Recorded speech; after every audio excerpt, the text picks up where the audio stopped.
On some charting platforms, it's possible to choose an option where pressing a key like Shift while holding down and dragging the circle can produce a perfectly round circle, though in most situations this won't be used. Because as we've seen before, usually positioning this Fibonacci circle tool based on swing points or the grids of price and time intervals usually doesn't result in a perfect circle and can even be quite oval in some cases. The Fibonacci arc tool, which I've covered before, maintains its roundness regardless of its position or size. And that holds true for when you check the full circles option. See, the roundness is maintained as a true full round circle, no matter the size or position on the chart. To more clearly see the difference, the perfectly round circle, composed of two Fibonacci arcs or the full circles option, is the red one on the left side. Then we will put it into this position. Then we'll have the Fibonacci Circles tool, which is in blue. It will be based on the same 2 points,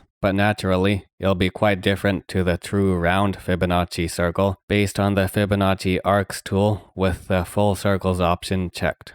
The information from this comparison can be useful to better understand the next section when we examine the use of perfectly round circles that are based on Fibonacci arcs, which have the full circles option checked.